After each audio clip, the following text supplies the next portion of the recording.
bienvenue dans ma citadelle, je suis ravie de vous retrouver aujourd'hui pour une nouvelle vidéo.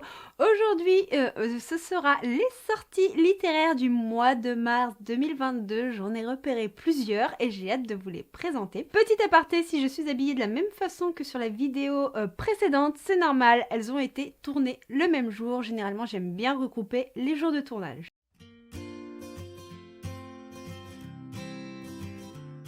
Le 2 mars sortira le tome 2 de l'Empire d'écume d'Andreas Tirwart, qui est une histoire de fantasy qui va parler de la magie d'os.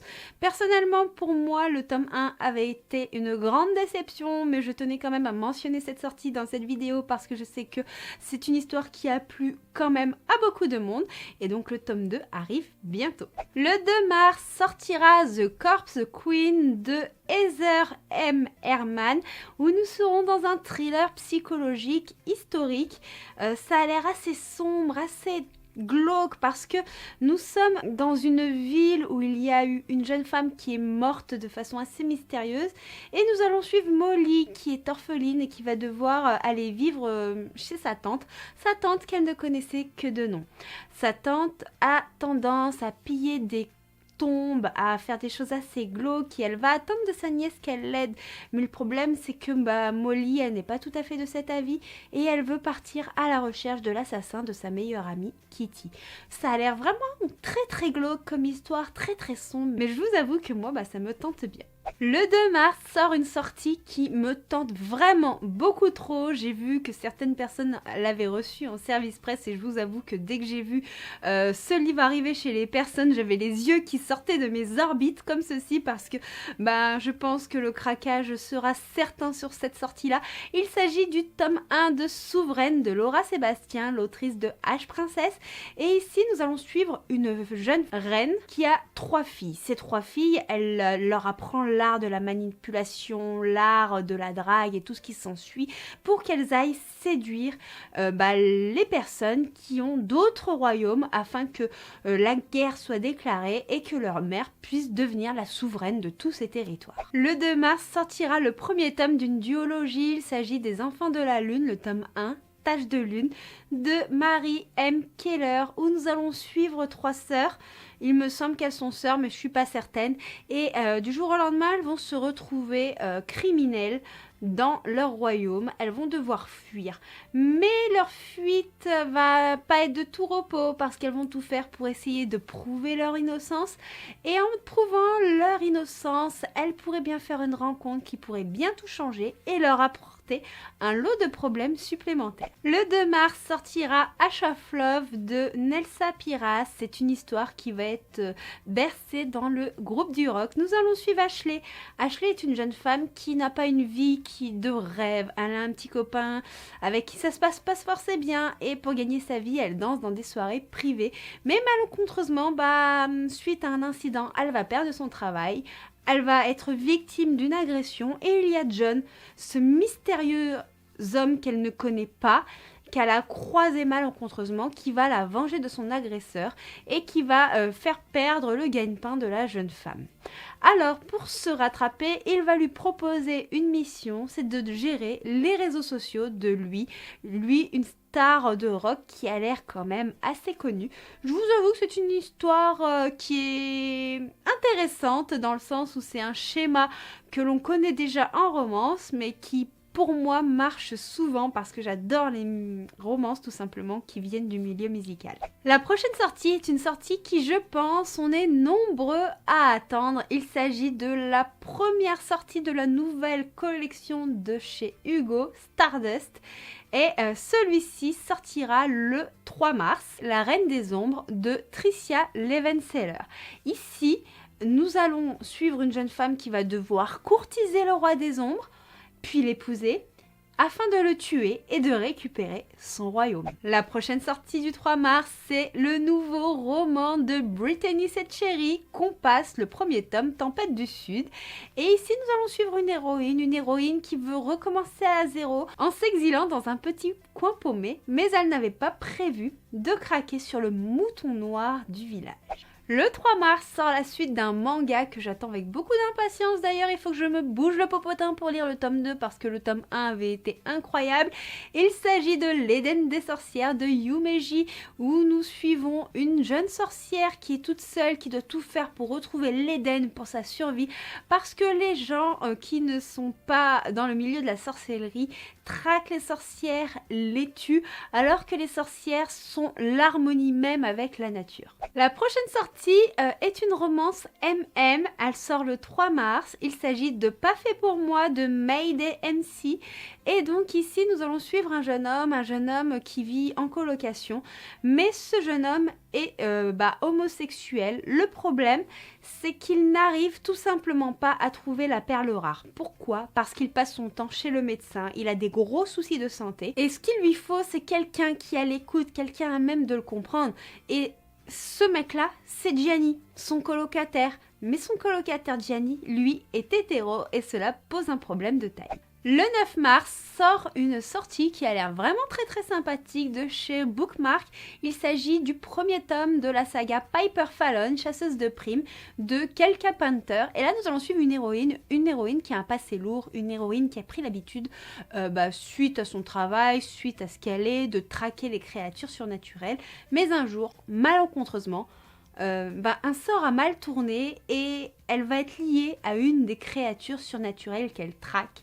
Donc va y avoir un gros problème, c'est que c'est soit elle se débrouille pour survivre, soit elle se débrouille pour le tuer. Mais dans tous les cas, elle va devoir morfler.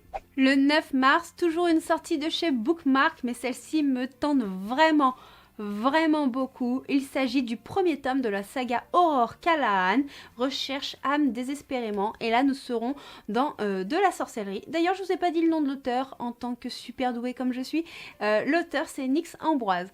Donc notre héroïne appartient à un camp de sorciers ancestraux et le monde en est rempli. Mais elle n'est pas forcément d'accord avec leur politique, avec ce qu'ils font. Donc elle, son but tout simplement, c'est de partir refaire sa vie et elle va le faire. Elle va trouver un travail dans un petit bar comme serveuse tout simplement, un endroit qui ne paye pas forcément de mine. Mais sa couverture va être grillée lorsqu'un sorcier va débarquer, va l'attaquer, et là, tout son passé va ressurgir. Le 10 mars sortira le nouveau roman de Victoria Schwab's Galante. Donc Victoria Schwab, vous la connaissez dans d'autres sagas, je ne les ai tout simplement plus en tête, mais ici, nous allons suivre du coup Olivia. Olivia, c'est une jeune fille qui a perdu sa maman, et sa maman lui a toujours dit que tout irait bien, même si elle est sans elle, du moment qu'elle évite tout ce qui pourrait la rapporter à Galante. Mais ça va pas se passer comme ça. Olivia, il me semble qu'elle va tomber sur un carnet, et dans ce carnet, elle va apprendre des choses sur Galante, et elle va vouloir aller voir Galante. Galante qui est un domaine qui paraît décrépit de l'extérieur, un domaine qui ne paye pas forcément de mine, mais un domaine qui cache de nombreux secrets. Le 15 mars sortira Aime-moi et tu le regretteras, le tome 1 de Helen Stewart. C'est une romance qui me dit bien, une romance qui a l'air assez sombre. Ici, nous allons suivre Ella. Ella, elle va partir tout simplement à Hawaï. Et là-bas, elle va se faire une nouvelle amie, puisque en fait, sa grand-mère habite cette île à Hawaï. Et sa meilleure amie va lui donner de nombreux conseils, dont celui de fuir un homme qui s'appelle Damon. Damon est dans les ennuis jusqu'au cou. Il est plongé dans des affaires très louches, mais l'attraction entre elle et Damon va être inévitable. Et malheureusement, cette attraction, elle pourrait en payer le prix fort. Le 16 mars, une nouvelle romance de chez Bookmark, une romance fantastique, me tente beaucoup. Il s'agit de L'année du loup, le tome 1, âme sœur de Serena Akerod. Cette romance me tente pour plusieurs raisons. Déjà, nous sommes dans de la romance, du fantastique, mais on va traiter de loup-garou, mais aussi de polyamour. Et nous allons suivre cette héroïne qui est humaine, qui ne paye pas de mine et qui apparemment voit sa vie en danger, mais elle est liée à 3 alphas de différentes meutes apparemment. Et ces 3 alphas seraient son âme sœur, il va y avoir des conflits, des histoires de survie, tout ça. Je suis très curieuse de ce que ça peut donner, j'ai pas envie d'en savoir trop. Des fois c'est ce soupçon de mystère qui fait toute l'intensité de l'histoire. Dites-moi vous en commentaire d'ailleurs si vous aimez avoir un résumé plutôt précis ou si comme moi vous préférez vous contenter d'un résumé assez vague pour pouvoir découvrir plus d'éléments lors de vos lectures. Le 18 mars sortira Tekoa de Vanessa L.S. Desgardins chez Black Ink Edition. Et ici, nous allons suivre Tekoa, qui est un grand chef d'une tribu indienne et il enseigne l'histoire, il aime vraiment sa tribu, mais ce qu'il déteste, c'est les visages pâles. Et là, nous allons suivre l'arrivée d'Anouk. Anouk, c'est une visage pâle, elle est blonde, elle a la peau blanche, tout l'opposé de ce qu'il recherche, et c'est une journaliste qui va arriver, et lui ne va pas voir d'un très bon œil son arrivée. Pourtant, on devine bien qu'il y a une attirance qui va avoir lieu parce que nous sommes dans la romance et que ça risque de faire quelques étincelles. Le 23 mars sort un livre que l'on est beaucoup à attendre et c'est sûr qu'il va terminer dans ma bibliothèque, c'est sûr que je ne tarderai pas à le lire. Il s'agit de La Reine sans royaume de Holly Black, qui est le 3e tome et il me semble dernier de la trilogie Le Prince Cruel, Le Peuple de l'air. Le premier tome pour moi avait été une lecture assez mitigée, mais j'avais eu un gros coup de cœur sur le second. Du coup j'ai très hâte de voir un petit peu comment va se terminer cette histoire, comment Jude va arriver à s'en sortir et comment ça va se passer pour sa famille et tout ce qui s'ensuit. Bref, je ne vous en dis pas plus puisque nous sommes sur la fin d'une trilogie. Continuons avec les suites de saga, avec une sortie du 24 mars. Il s'agit du tome 2 de 200 d'écume et de glace de Alexiane Delis, publié chez Michel Lafon. Je vous avoue que je n'ai toujours pas lu le tome 1 qui est dans ma bibliothèque. Pas bien ça. Donc je ne vais pas vous en faire un résumé parce que nous sommes sur un tome 2, donc on va éviter les spoilers.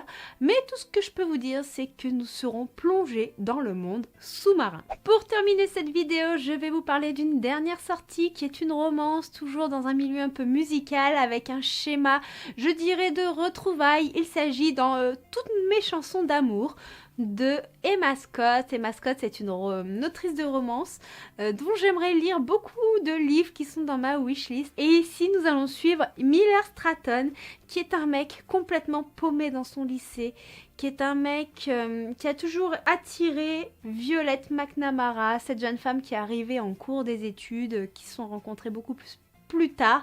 Un lien apparemment s'est tissé pendant leur jeunesse entre ces deux personnages, mais la vie les a séparés, ils ont chacun fait leur vie de leur côté, et un jour, Violette va comprendre que dans les chansons d'amour de Miller, c'est d'elle qu'il parle. Sachant que Miller est devenu un artiste qui apparemment est très reconnu, donc cela pourrait changer toute la dynamique de cette histoire de leur amour qui n'a pas vu le jour alors qu'ils nourrissaient chacun des sentiments. Donc ça a l'air doux, ça a l'air beau, ça a l'air intense et j'espère avoir l'occasion de le lire un jour. Et voilà, ce sera tout pour cette vidéo, j'espère qu'elle vous aura plu. Comme d'habitude, n'hésitez pas à me dire s'il y a quelques sorties qui vous tentent, même celles que je n'ai pas citées dans cette vidéo parce que je ne peux pas toutes les citer, je suis obligée de faire un choix et d'en sélectionner certaines. Et en attendant, je vous dis à très bientôt pour une prochaine vidéo.